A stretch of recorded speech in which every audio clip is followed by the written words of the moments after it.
दोस्तों हिंदी इलेक्टिव के जो आप लोगों का मॉडल पेपर है इसको 3 भागों में बांटकर आप लोगों का मॉडल पेपर बनाया गया है। और आज इस वीडियो के माध्यम से हम लोग बेहतरीन तरीके से पार्ट 1, पार्ट 2, पार्ट 3 को कंप्लीटली सॉल्यूशन का साथ देखेंगे। तो मेरे दोस्तों इसके बाद कौन सा सब्जेक्ट के बारे में आप लोग देखना चाहते हैं, फटाफट सारे स्टूडेंट्स मिलकर कॉमेंट करें। आप लोगों के कॉमेंट के डिमांड के मुताबिक मैं आप लोगों का अगला वीडियो में वही सेट बताने की कोशिश करूंगा। तो आइए सर बिना देर के क्वेश्चन की ओर मूव करते हैं। दोस्तों ये रहा आप लोगों का 2025 का मॉडल पेपर और इसमें सबसे पहले आप लोगों को ध्यान देना है मेरे भाई पैसेज पे। और क्या करते हैं ना विद्यार्थी कि पैसेज को यूं ही मेरे दोस्तों छोड़कर चले आते हैं और पूरा स्पीड में देखते हैं, लेकिन नहीं, पैसेज को एक बार पढ़ना है, दूसरी बार क्वेश्चन पढ़ना है, तीसरी बार फिर से पैसेज को पढ़ करके आप लोगों को 5 क्वेश्चन का उत्तर देना है। जैसे यहाँ पे लिखा है, ध्यान से देखेंगे तो लिखा हुआ बहुत ही सुंदर तरीके से कि इंटरनेट आधुनिक युग की सबसे बड़ी उपलब्धियों में से एक है।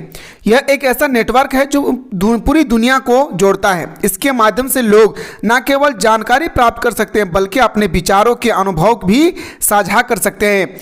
आगे कहता है कि सोशल मीडिया, ईमेल और ऑनलाइन शॉपिंग जैसी सुविधा ने लोगों के जीवन का बेहद आसान बना दिया है। बिल्कुल हाँ, लेकिन इंटरनेट के अंधाधुंध उपयोग के कई चुनौतियां भी खड़ी है।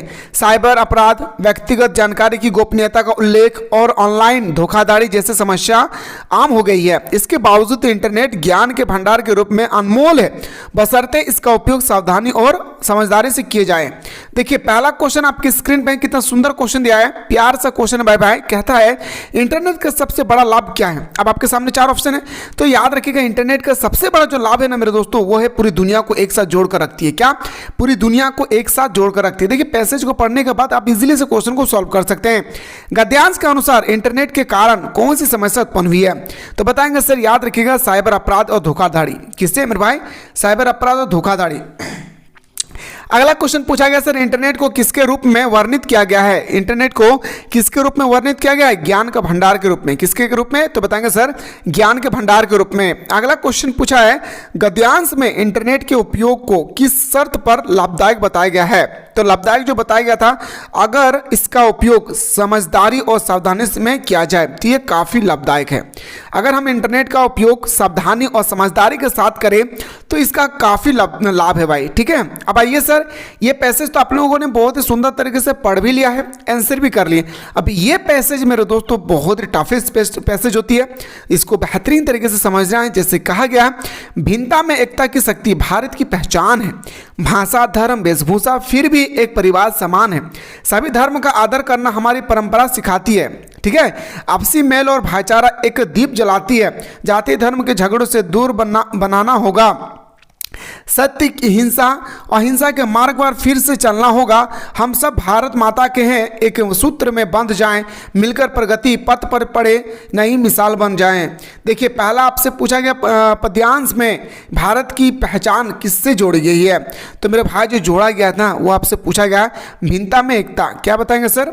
भिन्नता में एकता, यानी ऑप्शन नंबर बी हमारा सही उत्तर हो जाएगी। अगला है सर पद्यांश के अनुसार एकता का दीप किससे जलता है, तो बताएंगे सर एकता का जो दीप है वो किससे जलता है, तो बताएंगे सर आपसी मेलजोल से, भाईचारा से, यानी ऑप्शन नंबर हमारा क्या हो जाएगी सर? बिल्कुल सही उत्तर हो जाएगा बी। अगला क्वेश्चन पूछा गया सर, क्वेश्चन नंबर नेक्स्ट है पद्यांश में किन झगड़ों से दूरी बनाने की बात की गई है। किन झगड़ों से दूरी बनाने की बात की गई है? जाति और धर्म के झगड़े से दूरी बनाने की बात कही गई है। नई मिसाल बनाएं, पंक्ति से क्या प्रेरणा मिलती है? नई मिसाल बनाएं, पंक्ति से आपको क्या प्रेरणा मिलती है, तो प्रगति और एकता के साथ आगे बढ़ जाना, यानी ऑप्शन नंबर हमारा बिल्कुल सही उत्तर हो जाएगी B is the correct answer. ये हमारा पहला सेट कंप्लीट। दूसरा सेट आपका अभिव्यक्ति और माध्यम से पूछा जाएगा। जैसे पहला क्वेश्चन आपसे पूछा गया बहुत ही सुंदर कि रेडियो को किस प्रकार का जनसंचार माध्यम माना जाता है। मेरे दोस्तों जो हम लोग सुनते हैं श्रव्य माध्यम, जो हम लोग देखते हैं दृश्य माध्यम, जो हम लोग सुनते हैं और देखते हैं दोनों हैं वो श्रव्य और दृश्य दोनों माध्यम। जैसे पेपर ये हमारा दृश्य माध्यम हो गया, टेलीविजन यानी टीवी दृश्य माध्यम और हमारा श्रव्य माध्यम है। तो रेडियो हम लोग सिर्फ सुनते हैं तो ये हमारा श्रव्य माध्यम हो गया। अगला निम्नलिखित में से कौन सा प्रिंट मीडिया का उदाहरण है। प्रिंट मीडिया का उदाहरण कौन सा है मेरे भाई? समाचार पत्र है हमारा क्या? प्रिंट मीडिया का उदाहरण है। ठीक है, चलिए गुरुजी अगला क्वेश्चन पे चलते फटाफट। अगला क्वेश्चन पूछा गया, क्वेश्चन नेक्स्ट है सर कि जनसंचार में फीडबैक का क्या महत्व है। जनसंचार में आखिर फीडबैक का क्या महत्व है, तो बताएंगे सर संदेश का प्रभाव का अंग होना, है ना। उसके बाद सर आकलन करना, उसके बाद संदेशों को समझने में मदद करना, दर्शकों की राय प्राप्त करता है। यानी ऑप्शन नंबर हमारा बिल्कुल सही हो जाएगा डी। अगला क्वेश्चन है सर, निम्नलिखित में से कौन सा जनसंचार का आधुनिक माध्यम है? आधुनिक का मतलब होता है एक तरह का देखा जाए मेरे भाई तो पुराना माध्यम। तो पुराना माध्यम हमारा, सॉरी आधुनिक मतलब नया माध्यम होता है। आई एम रियल सॉरी भाई, है ना। तो प्राचीन हम लोगों को उससे कहा जाता है तो हम लोग पत्र मारते, लेकिन हमसे आधुनिक पूछा गया तो इंटरनेट इसका राइट आंसर होगा। अगला, जनसंचार का समाज पर क्या प्रभाव पड़ता है? ये हम लोगों का एग्जाम पैटर्न मेरे दोस्तों, ये क्वेश्चन पेपर आप लोगों को देखकर ये अंदाजा लग जाएगी कि आखिर हमारे एग्जाम में जो 22 तारीख को क्वेश्चन छपने वाले हैं वहाँ किस पैटर्न पे किस बेस के अकॉर्डिंग होगी, सारा चीज़ आप लोग यहाँ पे जानकारी प्राप्त कर सकते हैं। जनसंचार का समाज पर क्या प्रभाव पड़ता है? तो बताएंगे सर, याद रखिएगा, लोगों को सूचना प्रदान करता है, सामाजिक मुद्दों के प्रति जागरूकता करता है, और याद रखिएगा लोगों की राय और विचारधारा को प्रभावित करता है। यानी ऑप्शन नंबर हमारा डी इसका राइट आंसर होगा। अगला क्वेश्चन पे आते हैं सर, निम्नलिखित में से कौन सा एक पत्रकारिता का नैतिक सिद्धांत है? कौन पत्रकारिता का एक नैतिक सिद्धांत है? तो सत्य और निष्पक्षता का पालन करना। यानी ऑप्शन नंबर हमारा बिल्कुल सही हो जाएगा सर सी। अगला है सर, पत्रकारिता में पेज 3 का क्या तात्पर्य है? पत्रकारिता में पेज 3 का क्या तात्पर्य है? मनोरंजन और जीवन शैली की खबरें। क्या बताएंगे सर? मनोरंजन और जीवन शैली की खबरें। खोजी पत्रकारिता का मुख्य कार्य क्या है? ये खोजी पत्रकारिता क्या है भाई? तो गुप्त और महत्वपूर्ण जानकारियों को उजागर करना। क्या बताएंगे सर? ऑप्शन नंबर हमारा बिल्कुल सही हो जाएगा सर ए। अगला से टीवी और रेडियो पत्रकारिता को किस श्रेणी में रखा जाता है? टीवी और रेडियो को, तो बताएंगे सर टीवी और रेडियो को रखा जाता है कहाँ पे? इलेक्ट्रॉनिक मीडिया में। कहाँ पे मेरे भाई? याद रखना है, इलेक्ट्रॉनिक मीडिया पे। आइए सर, और इसके बाद कौन से सब्जेक्ट के बारे में देखना चाहते हैं? फटाफट सारा स्टूडेंट्स मिलकर कमेंट करेंगे। दूरदर्शन पर प्रसारित होने वाला पहला धारावाहिक क्या है?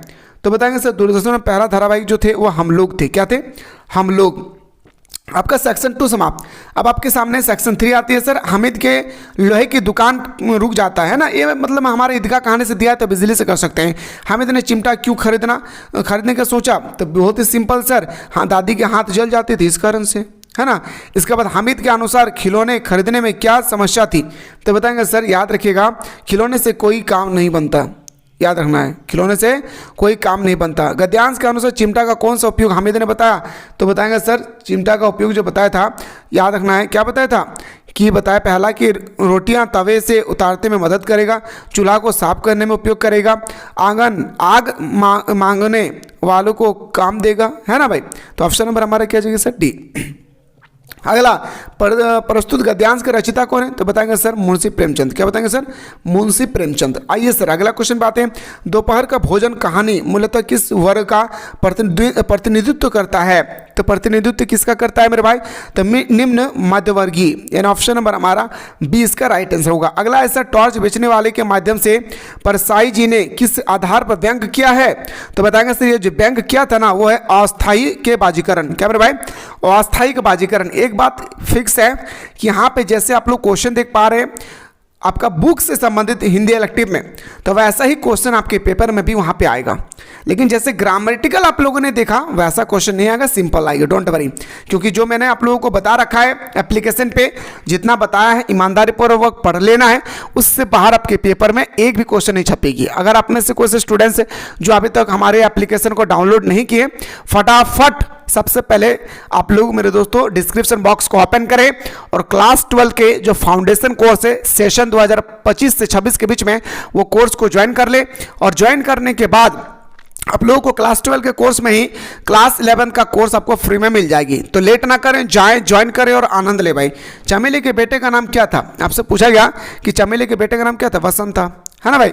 चमेली के बेटे का नाम था बसंत था। आइए सर अगला क्वेश्चन पे आते हैं। काला शुक्रवार पुस्तक की रचना किसने की है? काला शुक्रवार पुस्तक की रचना सुधा अरोरा। किसने किया था? सुधा अरोरा। खनाबदोश कहानी के लेखक कौन है? खनाबदोश कहानी के लेखक ओम प्रकाश वाल्मीकि। क्या सर? ओम प्रकाश वाल्मीकि। भारत माता का मस्तक किसे कहा जाता है? भारत माता का मस्तिष्क होगा भाई, है ना। भारत माता का सिर किससे कहा जाता है? तो हिमालय को। क्या बताएंगे सर? हिमालय को।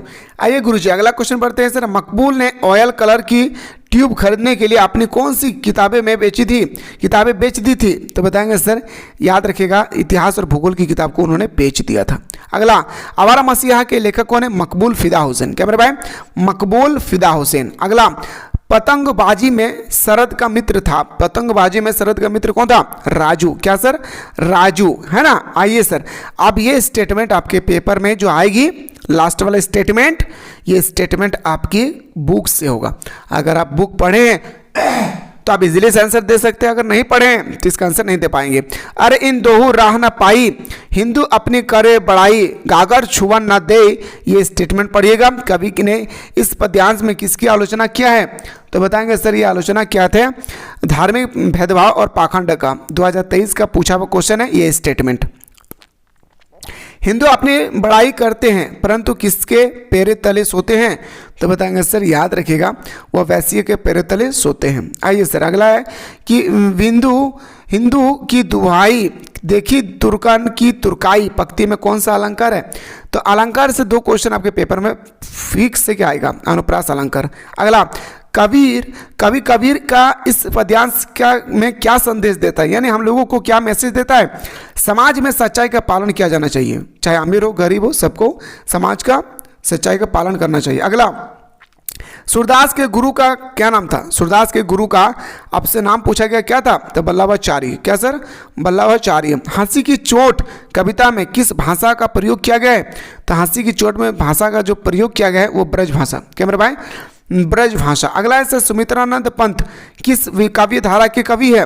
तो बताएंगे सर याद रखिएगा, छायावादी काव्य धारा। क्या मेरे भाई? छायावादी काव्य धारा। अगला क्वेश्चन पे आते हैं सर, क्वेश्चन नंबर नेक्स्ट है, महादेवी वर्मा को किस रचना के लिए भारतीय ज्ञानपीठ पुरस्कार प्राप्त हुई है? महादेवी वर्मा को किस रचना के लिए भारतीय ज्ञानपीठ पुरस्कार प्राप्त हुई है? 39। तो बताएंगे सर याद रखिएगा, इसका जो राइट होगा ऑप्शन नंबर डी, यामा। क्या सर? यामा। यह क्वेश्चन फिक्स आपके पेपर में। अगला, मगध में कौन सा हस्तक्षेप करता है? मगध में कौन सा हस्तक्षेप करता है? तो मुर्दा। तो मेरे दोस्तों आप लोगों ने हिंदी इलेक्टिव के बारे में देखा, इसके बाद कौन सा सब्जेक्ट के बारे में देखना चाहते हैं? फटाफट सारा स्टूडेंट्स मिलकर कमेंट करें, मैं आप लोगों को अगला सब्जेक्ट उसी सब्जेक्ट के बारे में बताने के प्रयास करूंगा जो आप लोगों ने कमेंट करेंगे। मुलाकात करता हूं नेक्स्ट वीडियो में।